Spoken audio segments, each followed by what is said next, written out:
What's up, everybody, and welcome to the final video in our Play Boosters review of the Foundations set. We've covered all of the colors and even the multicolor. We are now on to Colorless and Lands.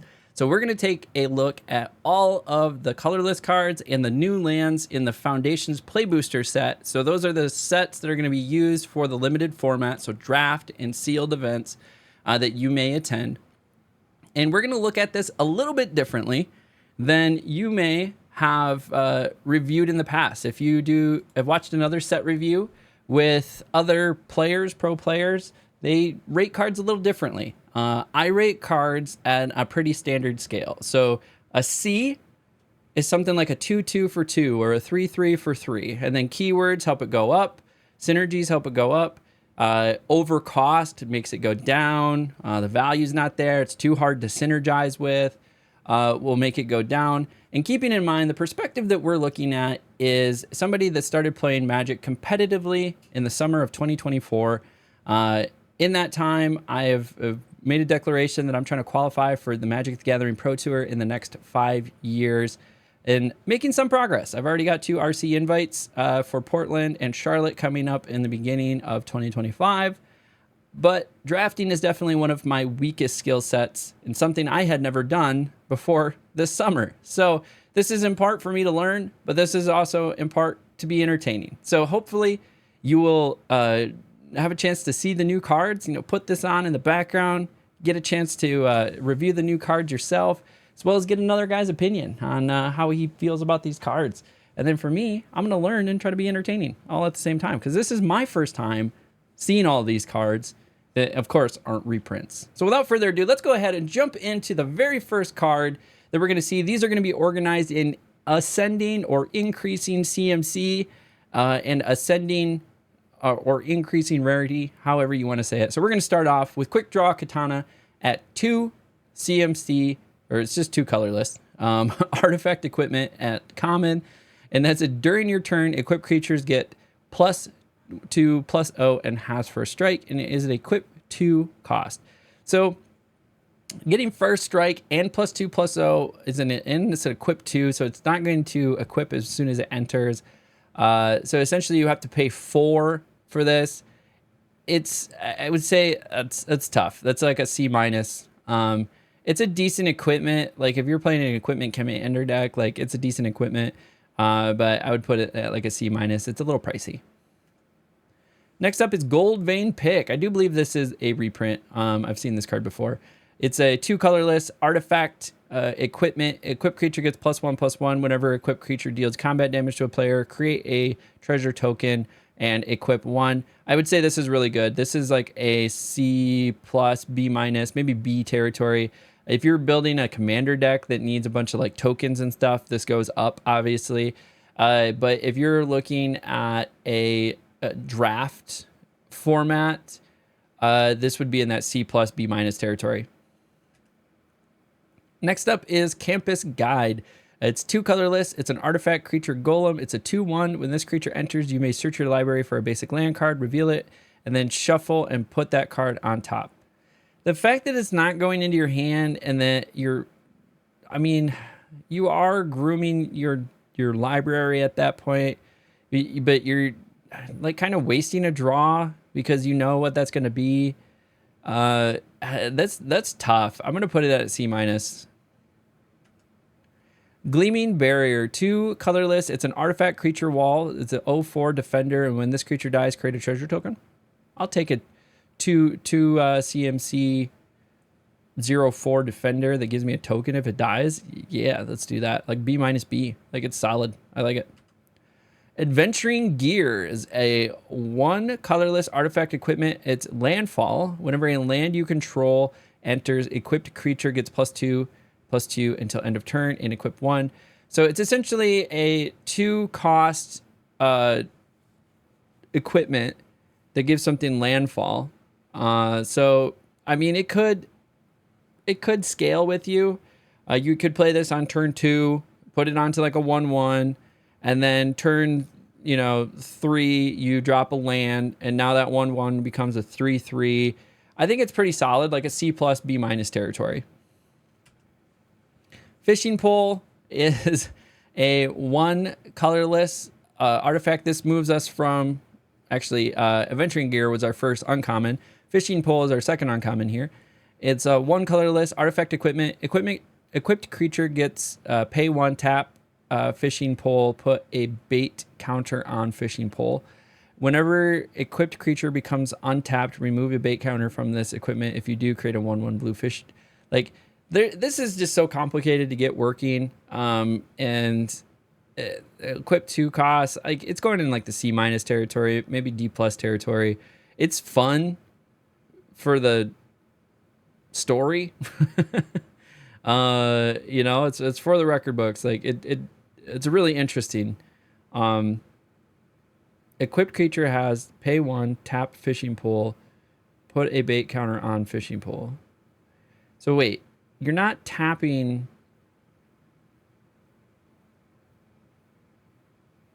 Oh, you are tapping the creature. So you're paying 1 and tapping the creature, and then tap fishing pole. Yeah, I think it's too much to get it to work. So yeah, it's going C minus, D plus territory. Ravenous Amulet is 2 colorless artifact. Pay 1, tap it, sacrifice a creature, draw a card, and put a soul counter on this artifact. Activate only as a sorcery. And then you can have pay 4, tap it, sacrifice this artifact. Each opponent loses life equal to the number of soul counters on this. I mean, this could work in a sacrifice deck. This is susceptible to removal as an artifact. There's not a lot of artifact removal, but there is a handful in draft. So I don't know. I would put this as like a C minus. It's not terribly great. Like, generally your sack targets are going to have better payouts on something else that needs to sack things. So this would be rough. Yeah, it's going in that C minus territory. Swiftfoot Boots is 2 colorless. Equipped creature has hexproof and haste. I like it. And then put 1 on it. Yeah, this is solid. This has been around for a while. You're going to see it in a lot of commander decks. Giving something haste right off the bat, and it just stays on the board. Yeah, it's C plus, B minus, maybe upwards of a B. It's definitely usable. Burnished Heart is a 3 colorless artifact creature elk. It's a 2/2, and then pay 3, sacrifice this creature, search your library for up to 2 basic land cards, put them onto the battlefield, tapped, and shuffle. So for 6, I'm getting a 2/2 and 2 lands. Like C plus, B minus territory. Heraldic Banner is a 3 colorless artifact. As this creature enters, choose a color. Creatures you control of the chosen color get +1/+0. Add 1 mana of the chosen color. I like it. So tap it for any color. So you could literally just say green, and then everything that comes out of the green +1/+0 for 3. I would say draftable. C plus, B minus territory.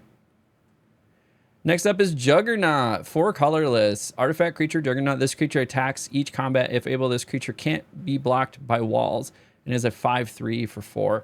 I think it's just standard, and can't be blocked by walls. It's kind of fun, so just a C. It's a solid C. Meteor Golem, something that's got definitely power crept over the years. 7 colorless artifact creature golem. When this creature enters, destroy target non-land permanent and opponent controls. It's just so expensive. 7 for a 3/3. Then you're paying a 4 on top of that to destroy a removal, or for removal. So like, it's like a C minus, maybe a D plus. Next up is Scrawling Crawler, is a 3 colorless artifact creature Phyrexian construct that's a 3/2. At the beginning of your upkeep, each player draws a card. Whenever an opponent draws a card, that player loses 1 life. So this could work well in like a get life lost, life gain deck. 3 mana for a 3/2, not terrible. But you are giving them cards, so they are losing a life every turn. Like, you'd really need a reason for them to lose life. Like, this could be fun in a commander deck if you build some synergies around it. But the fact that you're giving them a card for a life every turn, like most people would take that all day, every day. So C minus, C territory. Leyline Axe. This one's funny.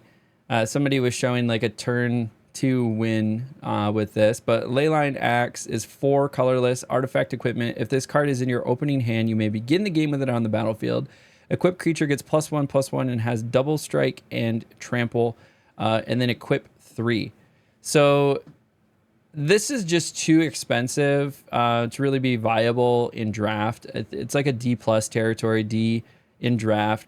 You could probably do something fun with it in constructed or definitely commander.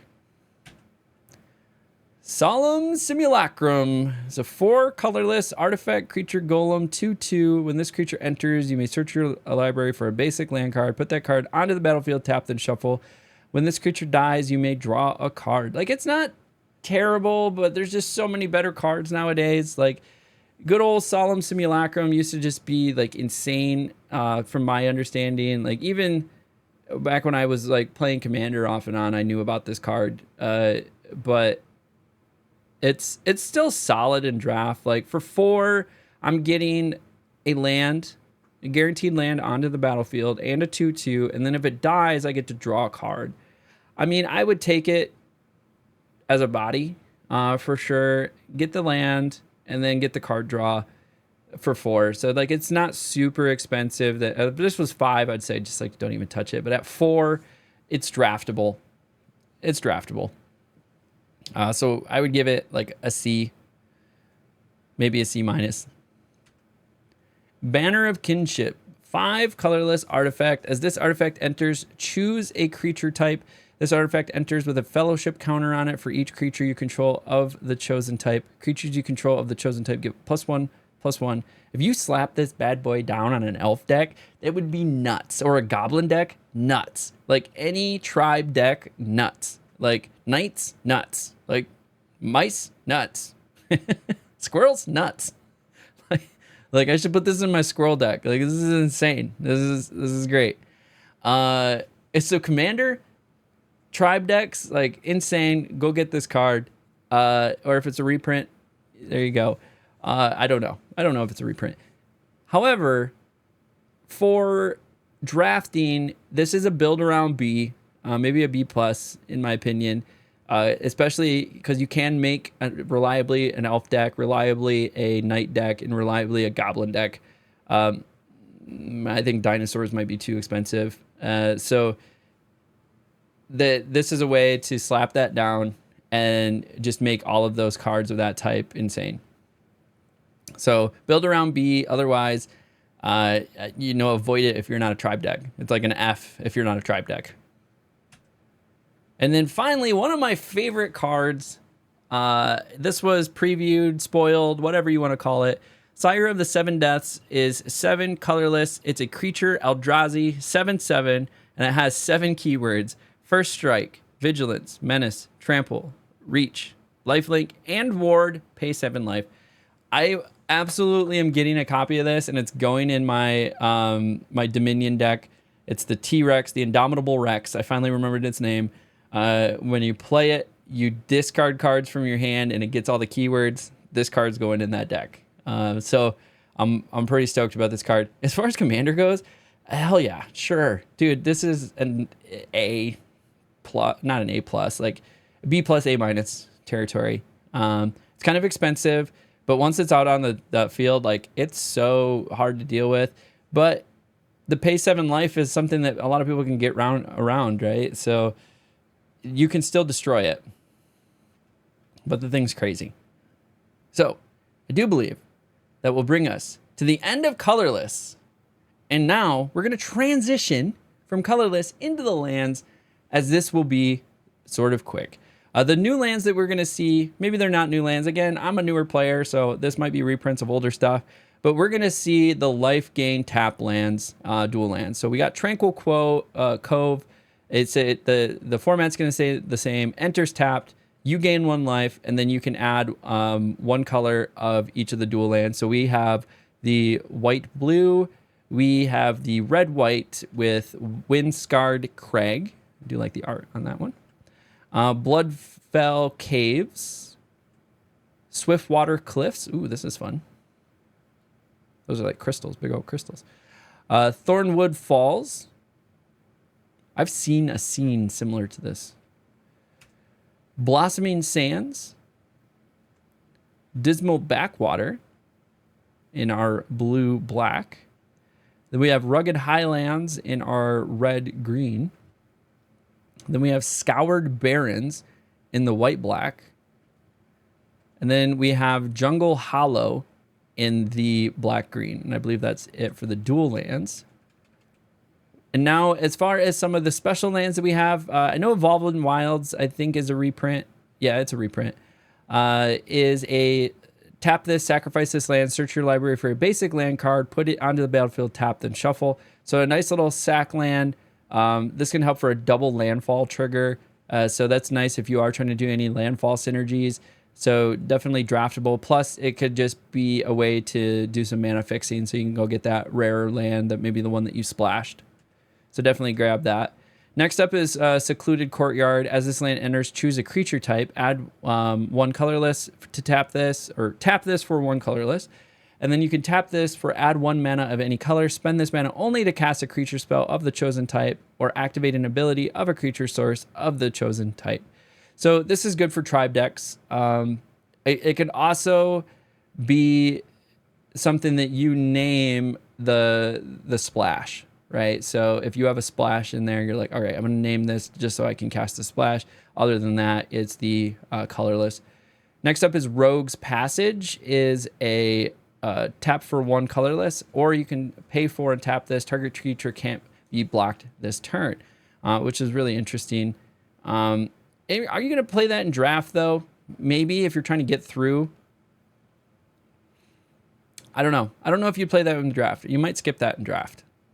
I would definitely grab Secluded Courtyard and the Evolving Wilds, though, especially for mana fixing.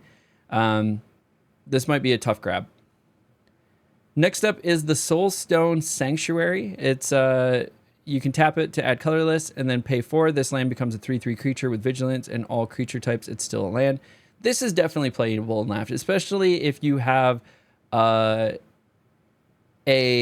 tribe thing going on. If you have a tribe thing going on, this is all creature types, so you're gonna get all the benefits. If you have something that's like, hey, all elves get +1/+1, like this is gonna come out as a 4/4. I would definitely grab this in a tribe deck for sure, 100%.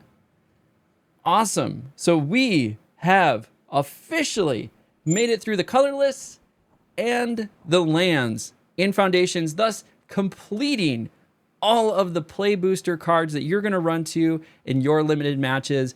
So that's going to be your draft. That's going to be your sealed events that you do. And if you've made it this far in the video, you might as well do the thing. Like, subscribe, follow, leave a comment. We appreciate all the support. That's the best and easiest and freest way you can support content creators, is simply just by engaging in the content. But I'm super stoked that we have managed to review this entire set, and we're going to look into potentially reviewing the rest of the non-play booster cards as well. So stay tuned. That may or may not be coming out, because I know the set officially releases in 2 days of the recording of this video. But I appreciate all of you, and until next time, we'll catch you at the table.